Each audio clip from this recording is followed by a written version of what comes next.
Assalamualaikum warahmatullahi wabarakatuh. Perkenalkan, nama saya Ardiana Santi dari kelas 11 dari PA2 nomor absen 5. Di sini saya akan menjelaskan tentang Gunting Syafruddin. Kalian tahu nggak sih Gunting Syafruddin itu apa? Nah, Gunting Syafruddin ini adalah kebijakan moneter yang didapatkan oleh Syafruddin Pragunegara, Menteri Keuangan dalam Kabinet Hatta II, yang mulai berlaku pada jam 8 pada tanggal 10 Maret 1950. Kebijakan ini dikenali sebagai kebijakan yang berani yang diterapkan pemerintah Indonesia dengan cara menggunting fisik uang kertas. Nah, kebijakan ini dilakukan untuk mengatasi situasi ekonomi Indonesia yang saat itu sedang terpuruk. Pada akhir tahun 1949, Indonesia mengalami inflasi yang sangat tinggi, mencapai 1.500%.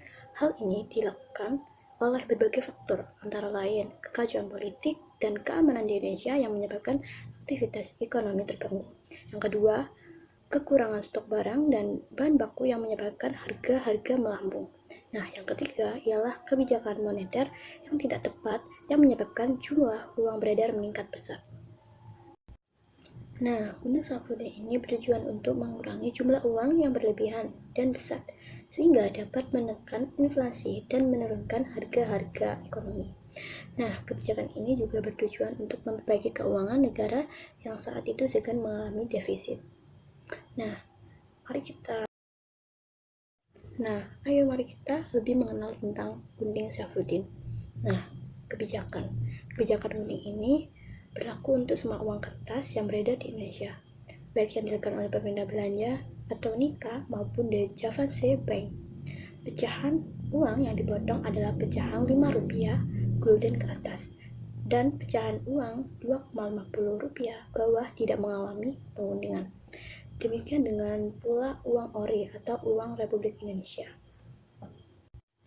Nah, yang kedua ialah pelaksanaan kebijakannya. Pemotongan uang dilakukan oleh masyarakat itu sendiri. Masyarakat yang memiliki uang kertas yang terkena kebijakan Gunting Syafruddin harus mengundinya menjadi dua bagian, yaitu bagian atas dan bagian bawah. Bagian atas bernilai setengah dari nilai semula, sedangkan bagian yang bawah tidak bernilai apa-apa.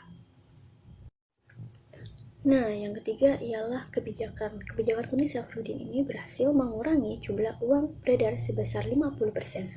Hal ini menyebabkan inflasi turun secara signifikan dari 1.500% menjadi 150% pada tahun 1951.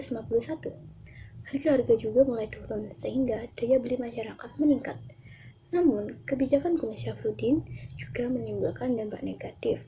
Antara lain, masyarakat yang memiliki uang kertas terkena Gunting Syafruddin mengalami kerugian karena nilai uang mereka berkurang setengahnya.